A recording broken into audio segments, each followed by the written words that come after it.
Hello दोस्तों, आप सभी का बहुत बहुत स्वागत है हमारे यूट्यूब चैनल। जैसा कि आप सभी को पता होगा कि हमारे चैनल पर लगातार एनसीईआरटी सीरीज़ की श्रृंखला चल रही है, जहां पर हम लोग क्लास 9th और क्लास 10 का जो इकोनॉमिक्स है, एनसीईआरटी है, वो हम लोग अच्छे तरीके से डिस्कस कर चुके हैं। आज हम लोग क्लास 11 की एनसीईआरटी स्टार्ट करने वाले हैं, जिसका जो सबसे पहला चैप्टर है स्वतंत्रता के पूर्व संध्या पर भारतीय अर्थव्यवस्था, यानी क्लास 11 का जो इंडियन इकोनॉमिक डेवलपमेंट वाला जो किताब है एनसीईआरटी का, उसका जो सबसे पहला चैप्टर है उसके बारे में आज हम लोग क्या करेंगे, डिस्कस करेंगे। ठीक है, ये जो लेक्चर होगा या ये जो चैप्टर होगा, ये हम लोग क्या करेंगे, दो पार्ट में इसको क्या करेंगे, अच्छे तरीके से कवर करेंगे। तो सभी लोग क्या करिएगा, क्लास को जरूर लाइक करिएगा और हमारे चैनल को जरूर सब्सक्राइब करिएगा और शेयर करना ना भूलिएगा। तो आइए क्या करते हैं, स्टार्ट करते हैं क्लास 11 की एनसीईआरटी इकोनॉमिक्स का चैप्टर नंबर फर्स्ट है, जिसको हम लोग क्या बोलते हैं, Indian economy on the evening of independence. सबसे पहले हम लोग कुछ बेसिक कॉन्सेप्ट समझने का प्रयास करेंगे और उसके बाद हम लोग समझेंगे कि स्वतंत्रता के समय या स्वतंत्रता से पूर्व जब हम लोग कहते हैं ब्रिटिशरों के गुलाम थे, यानी अंग्रेजों के गुलाम थे, तो उस समय हमारे भारत की अर्थव्यवस्था की क्या स्थिति थी, उसके बारे में हम लोग अच्छे तरीके से डिस्कस करेंगे। तो आइए स्टार्ट करते हैं फटाफट, ठीक है, क्लास को। तो यहां लिखा हुआ है, चैप्टर का नाम है स्वतंत्रता के पूर्व संध्या पर भारतीय अर्थव्यवस्था, यानी जब हम स्वतंत्र हो रहे थे तो हमारे देश की जो अर्थव्यवस्था थी वो कैसी थी। तो सबसे पहले हम लोग अर्थव्यवस्था का परिचय पढ़ लेते हैं कि अर्थव्यवस्था क्या होती है। तो अर्थव्यवस्था एक ऐसी संरचना होती है, एक ऐसा ढांचा होता है जिसके अंतर्गत मनुष्य रहकर तमाम प्रकार की आर्थिक क्रियाओं को करता है और अपनी आजीविका चलाता है। इसी को क्या बोलते हैं, अर्थव्यवस्था बोलते हैं। अर्थव्यवस्था की बात करें तो ये अपने आप में एक अधूरा शब्द है। जब इसके साथ किसी देश का, किसी व्यक्ति का, किसी क्षेत्र का जब हम क्या करते हैं, नाम जोड़ देते हैं, तब क्या बनता है, ये पूरा शब्द बनता है। तो अर्थव्यवस्था अपने आप में एक अधूरा शब्द है, ये आपको अच्छे तरीके से पता होना चाहिए। तो अर्थव्यवस्था संरचना होती है जिसमें रहकर मनुष्य विभिन्न प्रकार की आर्थिक क्रियाएं करता है और अपना जीवन यापन करता है। अर्थव्यवस्था के अंदर ही क्या होता है, उत्पादन का कार्य आपको देखने को मिलता है, उपभोग का कार्य आपको देखने को मिलता है, वितरण, विनिमय और निवेश का भी कार्य आपको देखने को मिलता है। ठीक है, कभी कभी हम लोग कहते हैं कि कोई देश की अर्थव्यवस्था क्या है, बहुत मजबूत है। तो जिस देश की अर्थव्यवस्था मजबूत होती है वहां पर उत्पादन, उपभोग, विनिमय, वितरण, ये सारे कार्य क्या होते हैं, अच्छे लेवल पर या अच्छे गतिविधि से क्या होते रहते हैं। तो यहां पर वही बोला गया है कि अर्थव्यवस्था का पहले परिचय बात करना है। लिखा हुआ है कि अर्थव्यवस्था एक ऐसा तंत्र है, सिस्टम है, जिसके माध्यम से लोग अपनी आजीविका कमाते हैं। यानी अर्थव्यवस्था के अंदर ही रहकर मनुष्य जो है तमाम प्रकार की आर्थिक क्रियाएं करता है। अब आर्थिक क्रियाएं क्या होती है, वे सभी क्रियाएं जो धन कमाने के उद्देश्य से की जाती हैं उन्हें आर्थिक क्रिया कहा जाता है। तो ये सिस्टम है जिसके माध्यम से लोग अपनी आजीविका कमाते हैं और अपनी आवश्यकताओं को क्या करते हैं, पूरा करते हैं। ये आपको अच्छे तरीके से पता होना चाहिए। आगे, यह समाज की संपूर्ण आर्थिक क्रियाओं जिसमें उत्पादन, उपभोग, निवेश के संचालन का क्या है, एक ढांचा है। ठीक है, संचालन का क्या है, ये एक ढांचा है। यानी अर्थव्यवस्था क्या है, अर्थव्यवस्था के अंतर्गत समाज क्या है, बहुत सारी आर्थिक क्रियाओं में क्या होता है, संलग्न होता है, जुड़ा होता है। जैसे हम उत्पादन की बात कर लें, उपभोग की बात कर लें, निवेश की बात कर लें, इसके अलावा आप वितरण की बात कर लीजिए। ठीक है, इसके अलावा आप क्या है, विनिमय की बात कर लीजिए।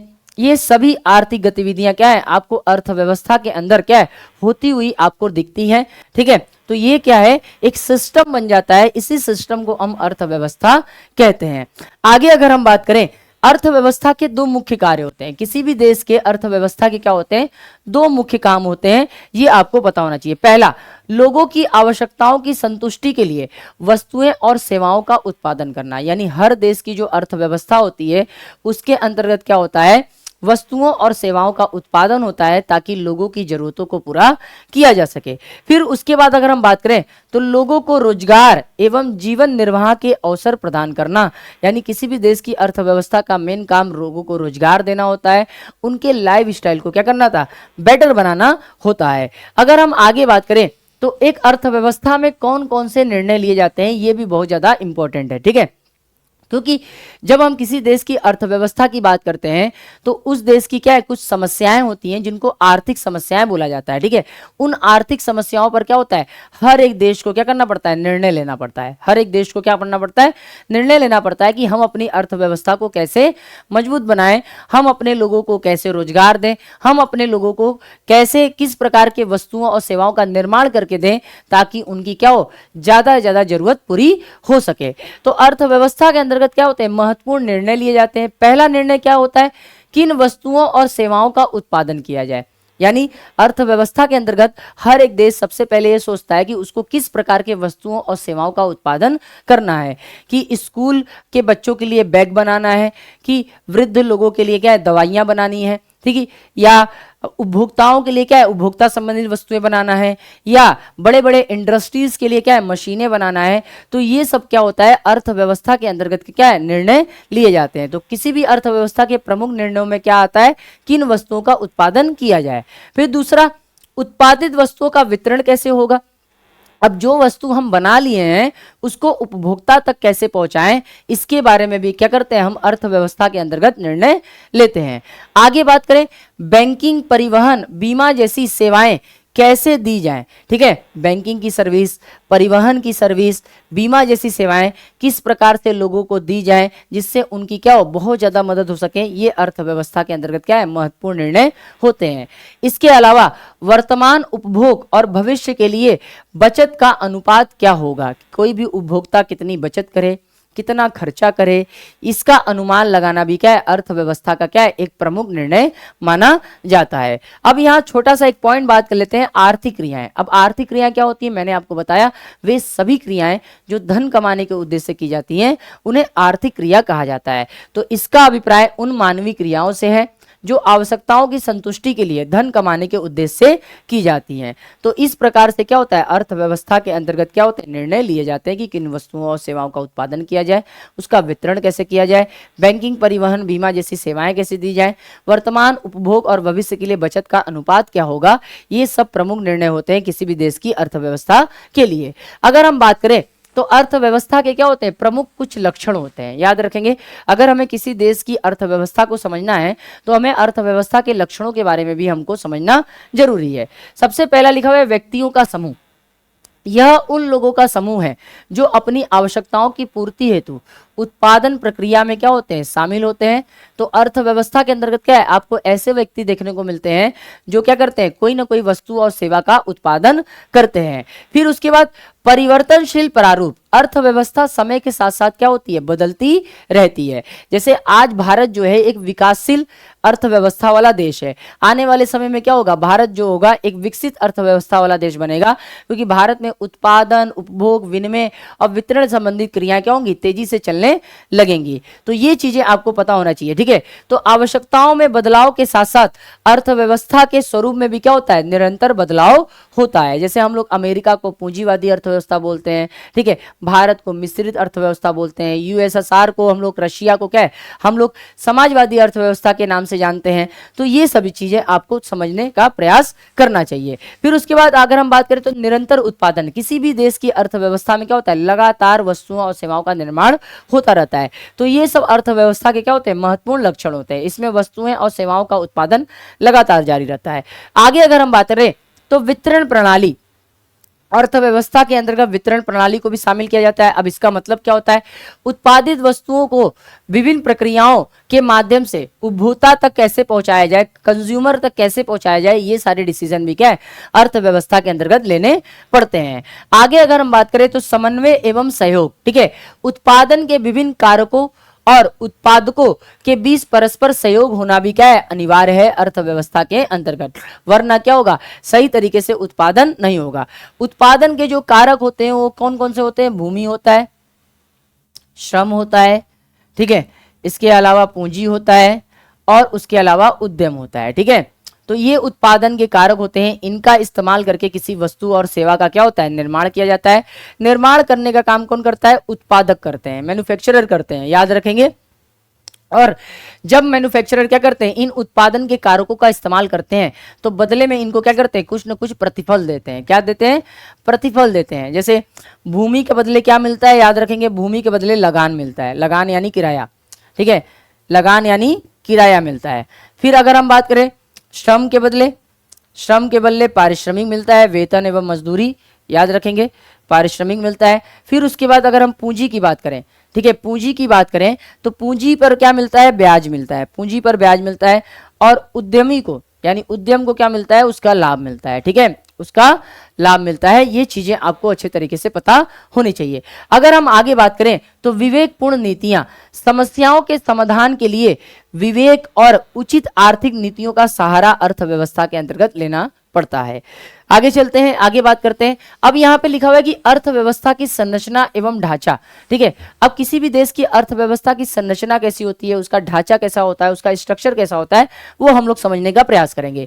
अर्थव्यवस्था की आर्थिक क्रियाओं को मुख्य रूप से 3 क्षेत्रों में बांटा गया है। हमारे देश में अगर बात करें तो आर्थिक क्रियाओं को 3 क्षेत्रों में बांटा गया है। पहला है प्राथमिक क्षेत्र, ठीक है, पहला क्या है, प्राथमिक क्षेत्र। तो प्राथमिक क्षेत्र के अंतर्गत उन आर्थिक गतिविधियों को सम्मिलित किया जाता है जो प्राकृतिक संसाधनों से जुड़ी होती हैं।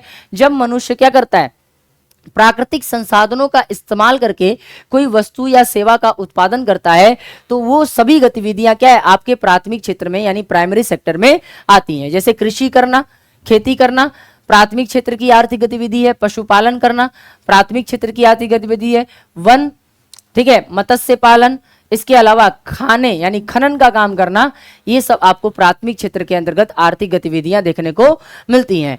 अगर हम आगे बात करें द्वितीय क्षेत्र की, अगर हम आगे बात करें द्वितीय क्षेत्र की, तो प्राथमिक क्षेत्र से जो कच्चा माल क्या है, द्वितीय क्षेत्र को मिलता है, उसे वो क्या करता है, निर्मित वस्तुओं में बदलता है, ठीक है। तो कच्चे माल को पक्के माल में बदलने की जो आर्थिक गतिविधियां आती हैं वो द्वितीय क्षेत्र के अंतर्गत आती हैं। अब इसमें क्या क्या आते हैं, जैसे उद्योग सारे आते हैं, कुटीर उद्योग आते हैं, लघु उद्योग आते हैं, बड़े उद्योग आते हैं, कुछ निर्माण कार्य आते हैं, गैस, बिजली और जलापूर्ति, ये सभी क्या है, आपके द्वितीय क्षेत्र की क्या है, आर्थिक गतिविधियां। इसी को हम लोग औद्योगिक क्षेत्र भी बोलते हैं, इसी को हम लोग औद्योगिक क्षेत्र, इसके अलावा विनिर्माण का क्षेत्र भी बोलते हैं, विनिर्माण का क्षेत्र भी बोलते हैं, याद रखना। ये क्या करता है, प्राथमिक क्षेत्र से कच्चा माल प्राप्त करता है, उसका रंग रूप आकार बदलकर नई वस्तुएं बनाता है, ये द्वितीय क्षेत्र है। तो जितने भी फैक्ट्रीज हैं वो आपके क्या है, उनकी जो इकोनॉमिकल एक्टिविटी है वो आपके क्या है, सेकेंडरी सेक्टर में आती है। फिर बात करते हैं तीसरे क्षेत्र की, जिसको हम लोग क्या बोलते हैं, टर्सरी सेक्टर, ठीक है। ये जो क्षेत्र होता है किसी वस्तु का उत्पादन नहीं करता, बल्कि ये क्या करता है, सेवाएं प्रदान करता है। ये क्या करता है, सेवाएं प्रदान करता है। प्राथमिक क्षेत्र और द्वितीय क्षेत्र के विकास के लिए क्या करता है, तमाम प्रकार की सेवाएं प्रदान करता है, ठीक है। लिखा हुआ है जो अन्य 2 क्षेत्रों के विकास में सहायक है। इसके बाद इसमें कौन कौन से क्या है, आर्थिक गतिविधियां शामिल होती हैं, तो बैंक एवं बीमा, ठीक है। इसके बाद परिवहन, संचार, व्यापार एवं अन्य सेवाएं क्या है, आपको तीसरे क्षेत्र में देखने को मिलते हैं। आई होप आपको क्या होगा, ये समझ में आया होगा। एक बार सभी लोग क्लास को ढेर सारी मात्रा में शेयर करेंगे और क्लास को लाइक करना ना भूलेंगे। आगे चलते हैं, आगे बात करते हैं। अब हम लोग बात करेंगे स्वतंत्रता के पूर्व संध्या पर भारतीय अर्थव्यवस्था की स्थिति, ठीक है।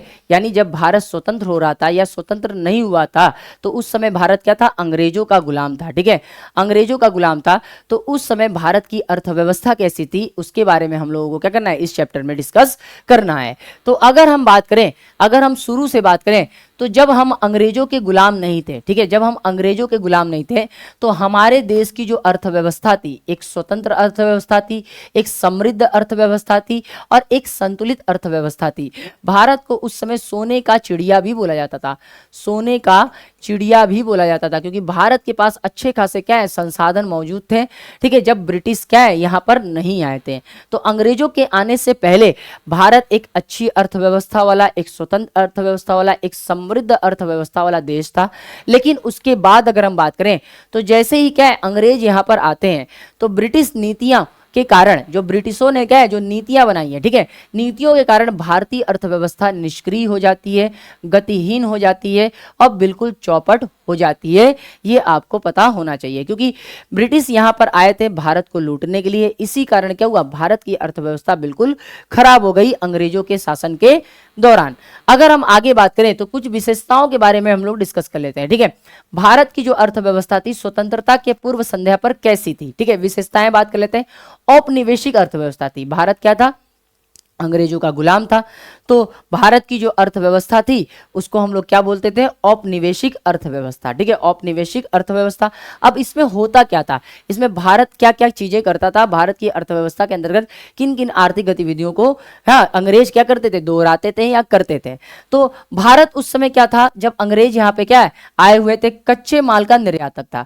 भारत ढेर सारे मात्रा में क्या करता था, कच्चे माल का क्या करता था, ब्रिटिश यानी अंग्रेजों को क्या करता था, हाँ निर्यात करता था, जिसके कारण भारत में से धीरे धीरे संसाधन कम होते चले जाते थे। तो यही लिखा हुआ है कि भारत ब्रिटिश उद्योगों के लिए कच्चे माल और कृषि उत्पादकों का एक निर्यातक देश बन गया था, जो कि क्या था, भारत के लिए एक बहुत बड़ी उस समय समस्या थी। लगातार अंग्रेज यहाँ पे क्या कर रहे थे, हमारे देश को लूट रहे थे और हमारी अर्थव्यवस्था को बर्बाद करते हुए चले जा रहे थे, क्योंकि जितने भी कच्चा माल है वो सब इंग्लैंड भेजा जाता था फैक्ट्रियों में क्या है, पक्के माल बनाने के लिए। फिर तो क्या बन गया था, भारत कच्चे माल का निर्यातक बन गया था, तैयार माल का आयातक बना था। अब जो इंग्लैंड के फैक्ट्रियों में क्या होते थे, जो माल बनते थे वो फिर भारत आते थे और उसको अंग्रेज क्या करते थे, दुगने तीन गुने चौगुने दाम पर क्या करते थे, बेचते थे, और वो काफी अच्छे होते थे, जिसके कारण हमारे देश के जो भारतीय उद्योग थे, व्यापार थे, वो भी धीरे धीरे चौपट हो गए थे। तो भारत ब्रिटिश उद्योगों के द्वारा निर्मित वस्तुओं का क्या करता था, आयात करता था, और इस प्रकार से ठीक है ब्रिटिशों के लिए एक आयातक देश बन गया था। और भारत का क्या अधिकतर ठीक है खजाना जो है वो क्या इंग्लैंड में धीरे धीरे इस माध्यम से जा रहा था। फिर संसाधनों का शोषण, अंग्रेजों द्वारा भारतीय संसाधनों का खूब शोषण किया गया, ठीक है। शोषण करने के लिए वहां इन्होंने क्या किया, हमारे देश में पूंजी लगाया। इसके बाद अगर हम बात करें तो धन का निष्कासन, लगातार क्या हुआ है, अंग्रेज यहां से क्या है जो धन थे लेकर अपने देश में जाने लगे।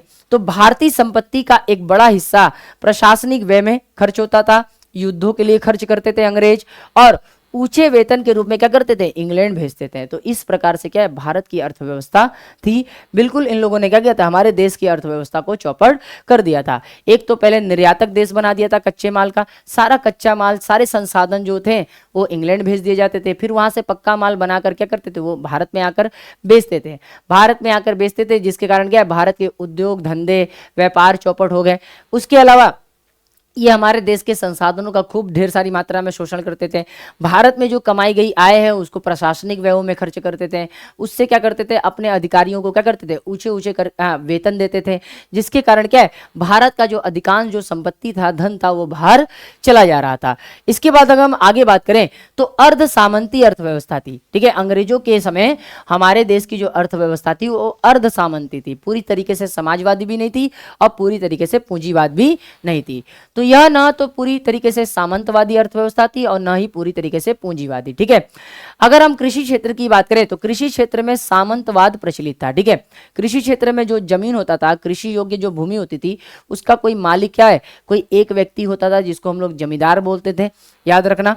जहां तक अगर हम काश्तकार की बात करें तो भूमि पर क्या है, भूमि पर उनका कोई कानूनी अधिकार नहीं होता था। अब काश्तकार क्या होते हैं, काश्तकार ऐसे किसान होते हैं जो दूसरे बड़े किसानों या जमींदारों के जमीन पर जाकर क्या करते हैं, खेती करते हैं, और जो भी उगाते हैं, जो भी अनाज पैदा करते हैं, उसमें से कुछ हिस्सा क्या करते हैं, वो उनको लगान के स्वरूप में देते थे, ठीक है। तो काश्तकारों के पास अपनी भूमि नहीं हुआ करती थी। ये भारत की क्या थी, उस समय की अर्थव्यवस्था की स्थिति थी। आगे अगर हम बात करें भारत का इंडस्ट्रियल सेक्टर की बात करें तो कपड़ा, लोहा, जूट, चाय जैसे बगान क्षेत्रों में क्या था, पूंजीवाद का प्रचलन था। जो यहाँ अंग्रेज आए थे वो क्या करते थे, कपड़े में ज्यादा निवेश करते थे, लोहे के सामान में, जूट और चाय जैसे बगानों में क्या किया, उन लोगों ने ज्यादा पैसा लगाया, जिसके कारण क्या हुआ, ये सारे चीजों का व्यापार बढ़ा और इसके कारण क्या है, अंग्रेजों ने यहाँ से बहुत सारा मुनाफा कमाया और अपने देश में ले गए। तो हम कह सकते हैं कि भारत की जो अर्थव्यवस्था थी अर्ध सामंतवादी अर्थव्यवस्था थी, ना तो पूरी तरीके से क्या है इस पर सरकार का अधिकार था और न ही पूरी तरीके से ये निजी व्यक्तियों के अधिकार में थी। आगे अगर हम चलते हैं देखें तो पिछड़ी अर्थव्यवस्था थी। भारत क्या है, बहुत ज्यादा पिछड़ चुका था। निम्न उत्पादकता, कृषि में उत्पादकता का स्तर क्या था, बहुत कम था। यह केवल आजीविका का क्या था, साधन ही मात्र था। उस समय क्या है, कृषि क्या है, उतना ज्यादा उत्पादन नहीं दे पाता था। इसके बाद हमारे देश का कमजोर औद्योगिक ढांचा, हमारे पास अच्छे अच्छे फैक्ट्रीज नहीं थे, मशीनें नहीं थी, जिसके कारण हमारा क्या था, औद्योगिक ढांचा भी क्या था, कमजोर था। तो हस्तशिल्प उद्योगों को तेजी से पतन हुआ और आधुनिक औद्योगिक विकास नगण्य क्या है, नगण्य देखने को मिला। ठीक है, हमारे देश में जो हाथ से बनाने वाले क्या है, जो कारीगर थे सामान बनाने वाले, उनका भी धीरे धीरे क्या हुआ, पतन हो गया। क्योंकि जो इंग्लैंड में बने हुए जो सामान होते थे वो भारत में आकर क्या है, वो बेचते थे, वो देखने में अच्छे होते थे, सुंदर होते थे, और एक तरह से क्या है, वो भारतीय सामानों से क्या है, वो क्या है, प्रतिस्पर्धा करके क्या है, भारत में वो लोग जीत जाते थे, जिसके कारण क्या है, भारत के उद्योग और धंधे क्या हो गए, चौपट हो गए, और विदेशों का मालिक क्या है, भारत में सबसे ज्यादा बिकता था। अगर हम आगे बात करें तो असंतुलित बुनियादी ढांचा, हमारे देश में अच्छे रेलवे फैसिलिटीज नहीं थे, हमारे देश में अच्छे स्कूल नहीं थे, हमारे देश में उस समय अच्छे हॉस्पिटल नहीं थे। तो हमारा क्या था, बुनियादी ढांचा भी क्या था, बहुत कमजोर था। आधारित संरचना का विकास बहुत सीमित और असंतुलित था। अगर हम आगे बात करें तो हमारे देश की निम्न प्रति व्यक्ति आय भी थी। लोगों की आय, बचत और पूंजी निर्माण की दर क्या थी, बहुत ज्यादा कम थी। तो एक तरह से हम बोल सकते हैं भारत क्या था, एक पिछड़ी अर्थव्यवस्था वाला देश था। आगे चलते हैं, भारत एक गतिहीन अर्थव्यवस्था वाला भी देश था, ये आपको पता होना चाहिए। बिल्कुल भारत की क्या हो गई थी, गति जो थी वो बिल्कुल रुक गई थी। ठीक है, भारत में विकास का अभाव था, क्योंकि ब्रिटिश काल में विकास की गति लगभग स्थिर रखी दी थी। क्योंकि अंग्रेज क्या करते थे, हमारे देश के बारे में कुछ भी नहीं सोचते थे, केवल अपने लाभ के बारे में सोचते थे। इसी कारण वो भारत का अच्छे तरीके से विकास भी नहीं करते थे। पुरानी तकनीक, उत्पादन के कार्यों में केवल क्या है, पारंपरिक तकनीकों का प्रयोग किया जाता था, जिसके कारण उत्पादन भी कम होता था। व्यवसायिक ढांचा की अगर हम बात करें तो अर्थव्यवस्था का ढांचा पूरी तरह से क्या था, स्थैनिक था, स्थिर था। याद रखेंगे, उसमें किसी भी प्रकार का परिवर्तन नहीं हो रहा था, ना तो आगे बढ़ रहा था ना तो पीछे बढ़ रहा था। तो इस तरह हम कह सकते हैं कि भारत की जो अर्थव्यवस्था थी बिल्कुल ही गतिहीन अर्थव्यवस्था थी। आगे चलते हैं, आगे बात करते हैं भारतीय अर्थव्यवस्था का औपनिवेशिक शोषण। अब अंग्रेजों ने हमारी अर्थव्यवस्था का या हमारे देश का किस प्रकार से शोषण किया, उसको बारे में समझते हैं। अंग्रेजों ने हमारे देश में करीबन क्या है, 200 वर्षों तक शासन किया। तो ब्रिटिश शासन 1757 से लेकर 1947 के दौरान भारतीय अर्थव्यवस्था को एक गतिहीन अर्थव्यवस्था बना दिया। इसके प्रमुख बिंदु क्या है, निम्नलिखित है। आइए बात करते हैं, व्यापार नीतियों द्वारा शोषण। ठीक है, ब्रिटिश सरकार ने ऐसी नीतियां बनाई जिससे भारतीय संसाधनों का लाभ केवल ब्रिटेन को मिले, ऐसी नीतियां उन्होंने बनाकर रखी थी। फिर उसके बाद नील की खेती की बात करें तो किसानों को मजबूर किया गया नील उगाने के लिए, और बहुत कम दाम पर बेचने के लिए उनको क्या किया, विवश किया गया। इसके बाद दस्तकारों का भी शोषण हुआ। भारतीय बुनकरों, शिल्पकारों को बाजार मूल्य से बहुत कम कीमत पर क्या है, सामान बेचने के लिए मजबूर किया गया, जिससे वो बंधुआ मजदूर बनकर ही रह गए। समझ में आया सभी को? एक बार क्लास सभी लोग शेयर करिएगा। आगे अगर हम बात करें तो भेदभाव पूर्ण शुल्क नीति, भारतीय सामानों के निर्यात पर भारी टैक्स लगाया जाता था, जबकि ब्रिटिश सामानों के आयात पर कम टैक्स लगाया जाता था। तो इस तरीके से क्या है, हमारे देश में अंग्रेज जो थे वो भेदभाव करते थे और हमारे अर्थव्यवस्था का शोषण करते थे। आगे अगर हम बात करें तो ब्रिटिश पूंजी निवेश द्वारा शोषण।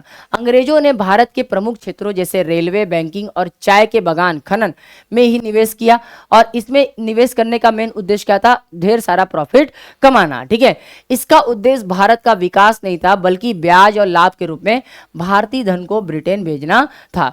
प्रबंध अभिकरण की बात करें तो भारत में क्या है, मैनेजमेंट अच्छा नहीं था। कंपनियों के प्रबंध के लिए एजेंट नियुक्त किए गए जो दलाली लेते थे, कार्यालय भत्ते लेते थे, लाभ का एक बड़ा हिस्सा क्या है, हड़प लेते थे, जिससे भारतीय संसाधनों का क्या हुआ, दोहन होने लगा। प्रशासनिक व्यय और धन का निकास अगर हम बात करें तो ब्रिटिश अधिकारियों के भारी वेतन, भत्ते, पेंशन का भुगतान भारत के खजाने से किया जाता था। ये भी अच्छे तरीके से पता होना चाहिए। ये सारा पैसा अंततः इंग्लैंड भेज दिया जाता था, जिसे हम लोग ड्रेन ऑफ वेल्थ बोलते हैं। क्या बोलते हैं, ड्रेन ऑफ वेल्थ। क्लियर है सभी को? अब यहाँ पे लिखा हुआ है कि स्वतंत्रता के पूर्व कृषि की स्थिति, स्वतंत्रता के पूर्व कृषि की स्थिति समझेंगे, प्रयास करेंगे सभी लोग। अब जब हम स्वतंत्र नहीं हुए थे तो हमारे देश का जो कृषि क्षेत्र था वो कैसा था, उसके बारे में डिस्कस किया गया है। तो निर्भरता की बात करें तो देश की लगभग 85% जनसंख्या जो थी वो प्रत्यक्ष और अप्रत्यक्ष रूप से क्या थी, कृषि पर निर्भर थी। गतिहीनता, कृषि क्षेत्र पिछड़ा था, गतिहीन था। मुख्य कारण दोषपूर्ण भू राजस्व प्रणालियां थी, मध्यस्थों यानी जमींदारों की बढ़ती संख्या थी। इसके अलावा तकनीकी अभाव भी हमारे देश में देखने को मिलता था। सिंचाई सुविधाओं का अभाव था, उर्वरकों के क्या नगण्य प्रयोग के कारण उत्पादकता क्या है बहुत कम होती थी। विभाजन का प्रभाव था, देश के विभाजन ने भी कृषि व्यवस्था पर क्या किया था, प्रतिकूल प्रभाव दिया था। समझ में आया सभी को? एक बार क्लास सभी लोग शेयर करिएगा।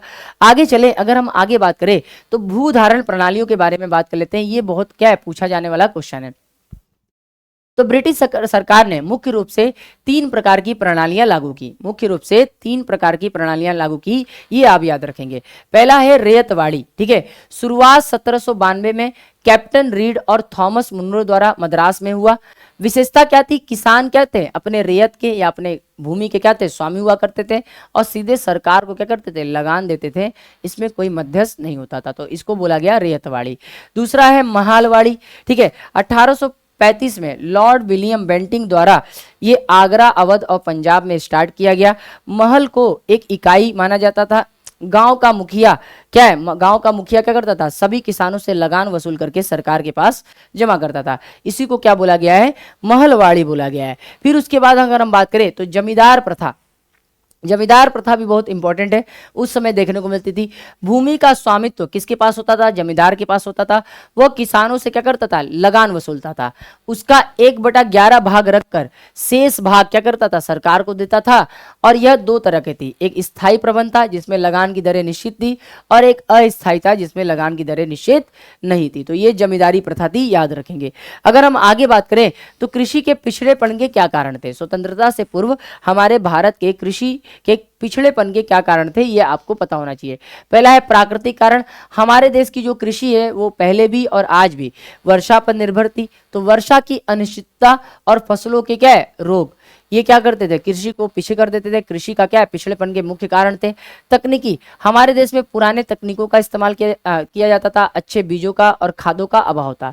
संस्थागत, जोतों का छोटा आकार था और दोषपूर्ण भू राजस्व व्यवस्था थी, ठीक है। इसके बाद आर्थिक, किसानों की ऋणग्रस्तता और पूंजी में कमी भी थी, जिसके कारण क्या है, कृषि क्षेत्र बिल्कुल पिछड़ गया था। सामाजिक क्या है, निसाक्षरता, रूढ़िवादिता और अंधविश्वास भी क्या है, आपको कृषि क्षेत्र में देखने को मिलता था। इसके बाद अगर हम आगे बात करें तो क्या हुआ, अंग्रेजों ने हमारे देश में कृषि का व्यवसायीकरण किया। क्या व्यवसायीकरण किया। अब व्यवसायीकरण का मतलब क्या होता है, स्वयं के उपभोग के स्थान पर नगद बिक्री के लिए फसलों का उत्पादन करना ही क्या कहलाता है, कृषि का व्यवसायीकरण कहलाता है। कृषि का व्यवसायीकरण कहलाता है। जैसे इसमें लिखा हुआ है चाय, कॉफी, रबड़, कपास, जूट, मूंगफली, ठीक है। प्रभाव क्या था, 1860 के बाद परिवहन का विकास हुआ और इसमें क्या हुई, थोड़ी सी तेजी आई। क्षेत्र विशिष्टता की बात करें तो बंगाल में जूट का उत्पादन बढ़ा, महाराष्ट्र में कपास उत्पादन बढ़ा, पंजाब में गेहूं की खेती को बढ़ावा मिला। परिणाम क्या हुआ, यद्यपि उत्पादन तो बढ़ा लेकिन इसका लाभ किसानों के बजाय ब्रिटिश व्यापारियों को मिला। अगर हम कुल ले दे के बात करें तो ब्रिटिश शासन के दौरान भारतीय कृषि केवल एक शोषण का साधन बनकर रह गई थी और जिससे किसानों के निर्धन और कृषि क्षेत्र अत्यंत पिछड़ गया था। ये चीजें आपको अच्छे तरीके से पता होना चाहिए। चलिए, यहां तक चीजें आपको समझ में आई, बताएंगे सभी लोग, ठीक है। तो ये इसका रहा इस चैप्टर का पार्ट 1। अब हम लोग क्या करेंगे, पार्ट 2 कल पढ़ेंगे। जितने भी इंपॉर्टेंट टॉपिक्स इस चैप्टर के हैं वो हम लोग क्या है और कल पढ़ेंगे। आज जितने भी टॉपिक्स थे मैंने आपको पढ़ाया, ठीक है। ये काफी इंपॉर्टेंट टॉपिक है। इससे, इस टॉपिक से हमें क्या है, भारत की क्या है, अर्थव्यवस्था के बारे में जानकारी मिलती है कि स्वतंत्रता के पहले भारत की अर्थव्यवस्था की क्या स्थिति थी, जब अंग्रेजों के हम लोग गुलाम हुआ करते थे, जब ब्रिटिश हुकूमत क्या करती थी, यहाँ पे शासन करती थी, ये चीजें। तो अब हम क्या करेंगे, कल मिलेंगे, कल इसका पार्ट 2 और इस चैप्टर को क्या है पार्ट 2 में क्या करेंगे, पूरी अच्छे तरीके से कंप्लीट करेंगे। तो आई होप आपको क्या है आज का क्लास जो है वो समझ में आया होगा। कल मिलते हैं, अभी के लिए जय हिंद, जय भारत।